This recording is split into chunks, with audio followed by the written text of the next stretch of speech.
sana.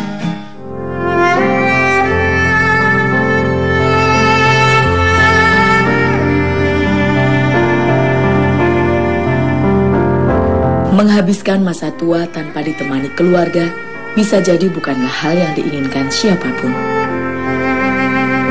Tak ada yang tahu berapa usia pasti Sipah. Ia hanya bisa berbaring di ranjang. Di saat-saat seperti ini tak ada kasih sayang dan perhatian anak yang ia rasakan. Beruntung ada Kamimah yang senantiasa di sampingnya, menyayangi layaknya ibu sendiri. Mboten nonton denger rambut mungkin mboten kada yuga ya mungkin mboten kada derek bakung niku pun ngene niku ponakan itu pun kados anak sih bakung wis kados anak jen ponakan ngene niku iku mboten kada yuga blas jane yang iki mboten omah-omah aku kerja nang omah ya. Aku kate kerja, jale duit, ya. Kate kerja. Iki repot lho. Aku kate kerja nang omahe, ya. Sipah tak pernah bisa ditinggal Kamimah. Ia selalu ingin ditemani. Namun tentu saja hal ini menyulitkan Kamimah. Penghasilan suaminya tak menentu. Ia pun harus bekerja demi mencukupi kebutuhan hidup 5 orang di rumah ini. Jika pamit bekerja, Sipah seringkali tak mengizinkan. Ia harus menunggu hingga Sipah terlelap, lalu diam-diam pergi bekerja. Kadang kula sing-singitan, mantan kula tulang, kula mbeni pun kula tinggal ngoten mawon. Kene semerap niku nggih. Ora mular, ken kula masakaken, lha ken kula mboten kula tinggal, kula kecek bantu-bantu didik-didik ngoten masyarakat kula.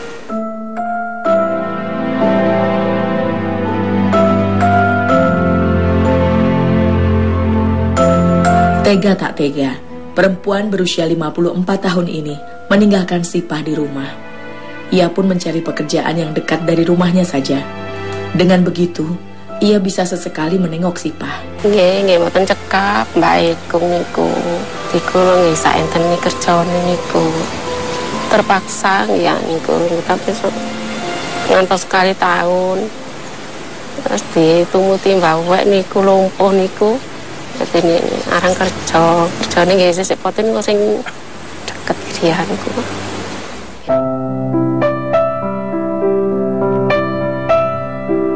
Mayoritas penduduk desa Sawo, Kecamatan Kutorejo, Mojokerto ini bergantung hidup pada lahan pertanian.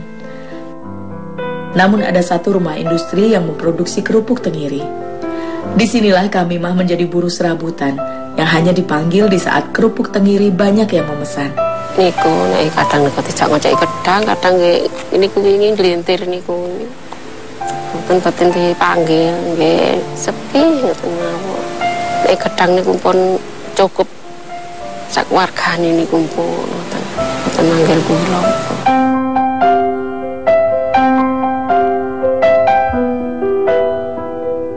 Ikan tenggiri kaya akan protein dan omega 3. Selain kandungan gizinya yang tinggi, ikan perairan tropis ini memiliki cita rasa yang kuat dan gurih, sehingga cocok untuk olahan kerupuk ikan. Seperti mengolah ikan lainnya, jeroan dan kotoran ikan tenggiri haruslah dibersihkan.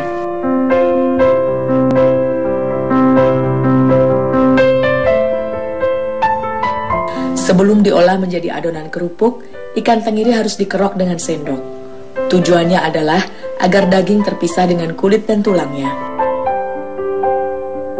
Pengerokan harus dilakukan dengan teliti, agar kulit tidak ikut terbawa. Di industri rumahan ini digunakan campuran ikan tenggiri berkulit polos dan bintik. Campuran tekstur daging yang berbeda akan membuat kerupuk mudah mekar saat penggorengan nanti. Daging tenggiri yang sudah terlepas dari kulit dan tulangnya ini kemudian digiling hingga halus. Jumlah produksi kerupuk tenggiri di pabrik ini tidaklah menentu. Kerupuk baru diproduksi ketika ada pesanan dari agen. Biasanya jika sudah diolah nanti 10 kg ikan tenggiri akan menjadi 25 kg kerupuk.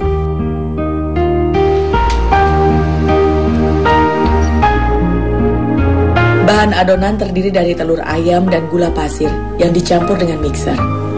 Pengocokan harus berlangsung secara terus-menerus hingga adonan mengembang dan berubah warna menjadi putih. Untuk memberi cita rasa pada kerupuk, adonan lalu ditambahkan bawang putih, garam, dan bumbu penyedap. Semuanya dihaluskan dan dikocok hingga menyatu dan merata dengan adonan. Adonan yang sudah dibumbui lalu dicampur dengan daging ikan yang sudah digiling. Proses pengadukan harus dilakukan dengan tangan telanjang yang bersih.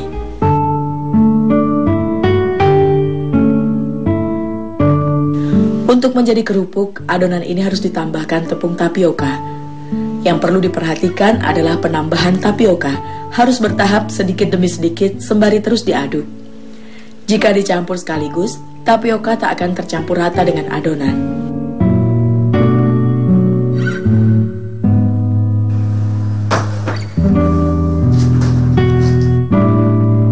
Olahan adonan kerupuk ini harus diuleni hingga kalis di atas meja. Untuk menjadikannya kalis, kekuatan tangan sangat dibutuhkan. Harus dipastikan adonan kerupuk tidak terlalu keras ataupun lembek. Jika adonannya terasa terlalu lembek, sesekali ditambahkan sedikit tepung tapioka. Adonan yang sudah kalis kemudian ditimbang per 2,5 kg. Takaran ini disesuaikan dengan daya tampung wajan. Dengan begitu, volume penggorengannya akan sama di setiap kali masakan. Adonan yang sudah ditakar ini pun masih harus diuleni agar terjaga kekalisannya.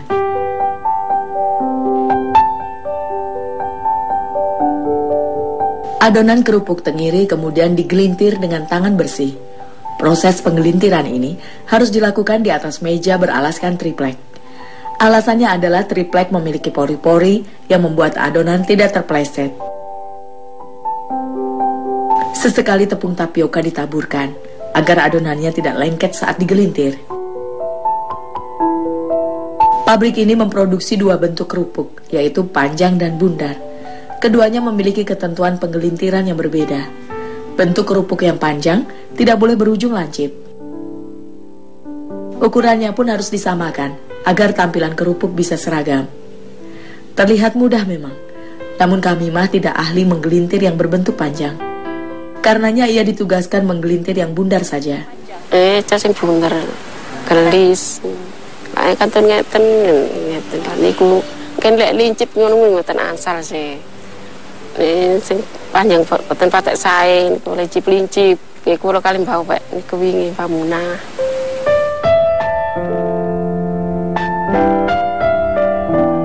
Kamimah sudah 2 tahun bekerja di industri rumahan ini. Namun sejak lebaran kemarin, kondisi Sipah memburuk dan tak bisa ia tinggalkan.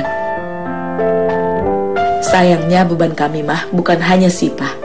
Ada 2 cucu yang harus ia perhatikan kelangsungan hidupnya. Itulah sebabnya ia harus terus mencari cara untuk tetap bisa bekerja. Duka nggih ket bayin kula sakakun kali lari niku. Masih sekolah niku nggih. Sang nggih. Mboten dikasih sing ageng ditambah terpaksa. Nyala kali adikne. Enten ya terkale mboten nggih pun. Sekawan medhe aku sekat sanggup.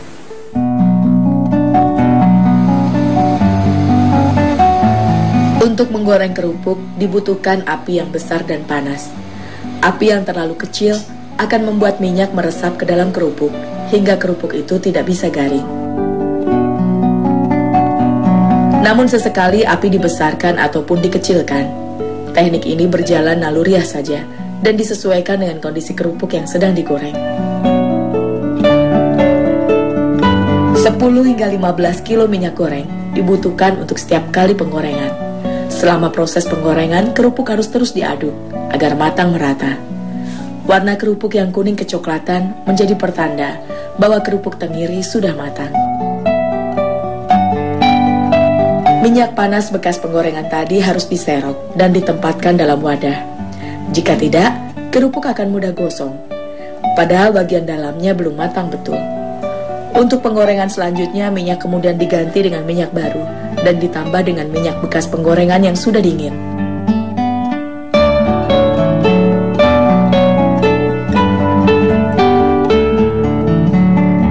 Pengemasan dilakukan hanya di saat kerupuk sudah benar-benar dingin. Jika dikemas dalam keadaan panas, kerupuk akan mudah melempem dan tidak tahan lama. Lantaran pembelinya adalah agen-agen, kerupuk tenggiri ini dikemas dalam plastik besar dengan timbangan 2,5 kg. Itu dari order yang ada, pesanan yang ada sekarang. Tapi seandainya ada pesanan lain, ingin dikemas secara yang kecil-kecil terus dikasih label, saya buatkan. Gitu. Yuma, Mbak Sipa lo nangis hai, pendekon mulai. Kejadian seperti ini bukan baru sekali 2 kali terjadi. Kamimah yang tak ada di rumah membuat Sipah mencarinya. Bahkan kerap kali menangis karenanya. Mau tak mau, Kamimah harus berpamitan untuk kembali ke rumah. Ngapunten nggih, Mbak Sipah lu mular mawon, kula disusul. Sang juragan pun sudah terbiasa dan memaklumi keadaannya. Apalagi Kamimah masih terhitung tetangga dekat sendiri. Paling maksimal sekitar 15 sampai 20. Itu kerjanya dia nggak bisa maksimal, masalah dia nanggung dari pihak keluarganya aja yang sakit. Kalau maksimal lebih dari 30. Berhubung dia kerjanya kadang-kadang setengah hari, kadang beberapa jam. Saya usahakan saya kasih rata-rata standarnya segitu. Lapo menggoleki aku. Goleki aku lapo njaluk mangan ta. Goleki aku. Alah, kan sing dulang ah. Mewek-mewek. Ia paham mengapa Sipah tak bisa pisah darinya. Di masa tuanya, dengan kondisi seperti ini, Sipah ingin merasakan perhatian seorang anak. Kasih sayang darinya membuat Sipah merasakan kehadiran seorang anak. Kalau tak masak aku, aku nak impatan kalau ni aku nak ditari-tari sih tu nak ditulang lombakan poron. Di kalau ni kena tinggal tepi-tepi ni ku, buatan teko, ngoten. Nanti kalau ni kena perasaan sa aku, ni kau. Dan ku ngenteni ku pula.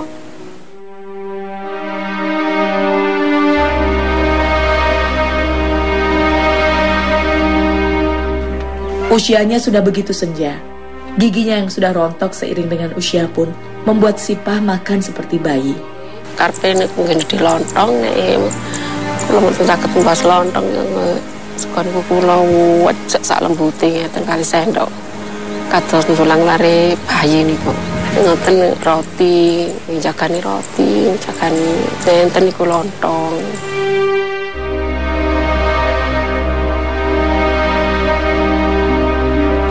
Sipah hanya mau disuapi oleh Kamimah.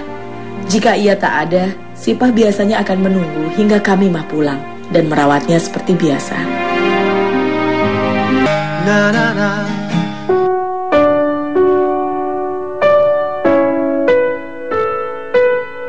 Kegiatan ini selalu terjadi di rumah Kamimah di setiap harinya, membuat tape singkong untuk kemudian dijual oleh Sabar suaminya. Ada Lika dan Nizar yang sepulang sekolah senantiasa membantu. Kesian kalau sendirian itu kan keberatan gitu. Terus aku bantuin.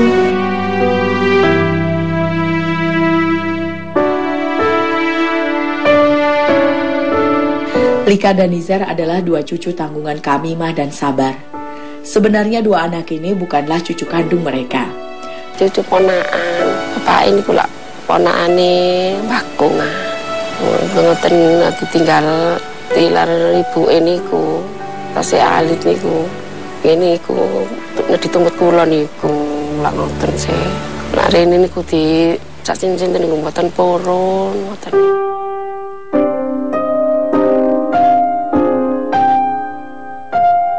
Mereka sendiri bukannya tak memiliki anak dan cucu. 2 anak kandungnya sudah berkeluarga dan tinggal di desa lain. Kondisinya sama-sama sulit. Semua dianggap sama saja. Kedua anak ini pun diperlakukan layaknya cucu kandung mereka sendiri. Tak dibeda-bedakan.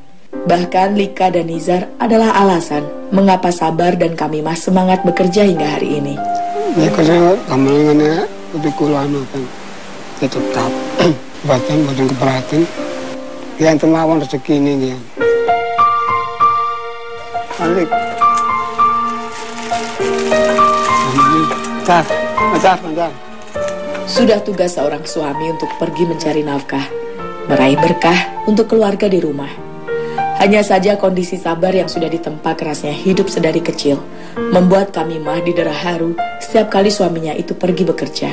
Baik koncane pun wajah leher dan wong kait tali untuk sadan kait tali terus sih. Jadi bapak sadari pegel sakit.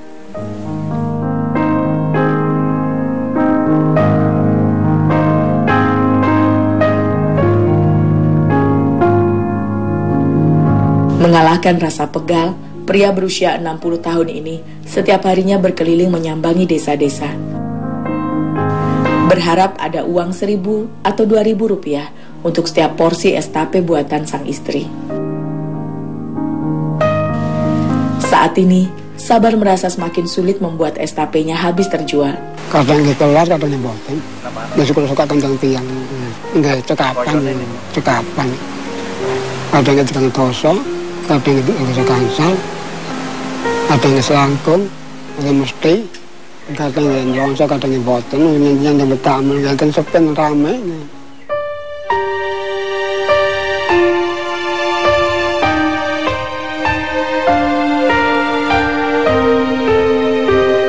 Merawat orang seusia Sipah harus dilakoni dengan penuh ketelatenan dan kesabaran. Bahkan butuh 2 orang untuk memandikannya. Sipah sudah tak mampu menopang tubuhnya sendiri. Semua harus dengan bantuan orang lain.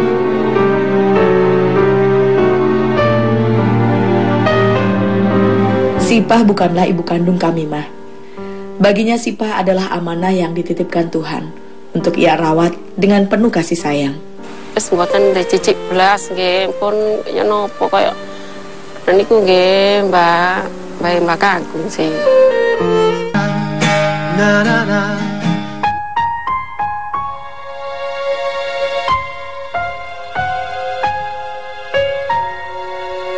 Dari luar, rumah sederhana ini tampak miring dan rapuh. Hampir 30 tahun rumah ini berdiri tanpa pernah diperbaiki sama sekali. Bocor di kala hujan sudah biasa dialami. Yang ditakutkan hanyalah jika angin besar yang datang. Ini kok ngene cawang bocor kabeh. Batuan niku kula tutupi. Kos. Iki bocor kabeh. Nek angin terus niku nggih ngalang-alang betul angin tinggon. 4 kali 15 sama dengan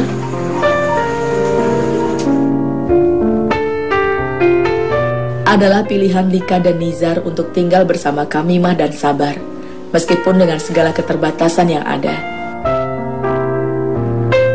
Ayah mereka bekerja sebagai supir truk dan tinggal di Sidoarjo bersama istri barunya.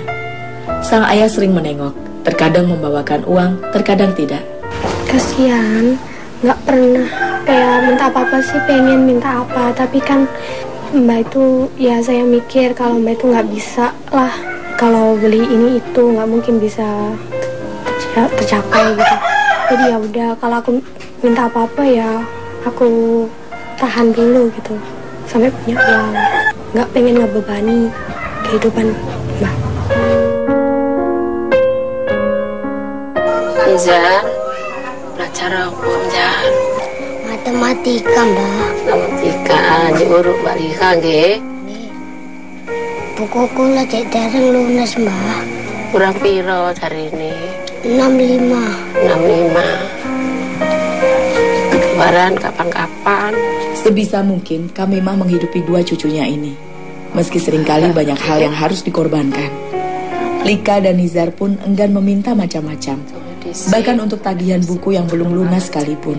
Nizar, bukunya kapan dibayar? Nggih, Bu. Mbah, buku kula cek dereng lunas. Nggih. Kula lane duwe. Nizar, Saya temu bapak ta, temu mbak. Temen nah. Apa mbak sama bapak? Ayah mereka bukannya membiarkan keadaan ini begitu saja. Sang ayah sering meminta Lika dan Nizar untuk tinggal bersamanya. Namun Kamimah tak bisa tidur jika kedua cucunya ini sedang menginap di rumah sang ayah. Ya kenapa-napa, pengen tinggal di sini kan udah lama, nyaman aja gitu. Kasih sayangnya Mbak itu cukup buat kita.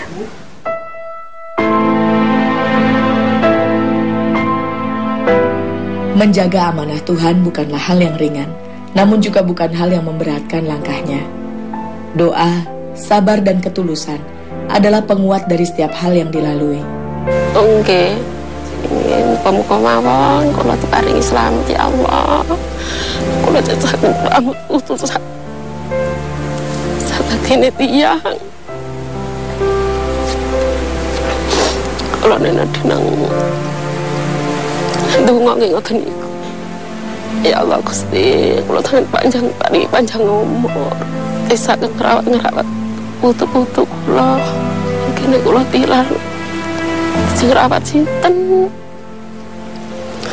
Ndek putuku sapa?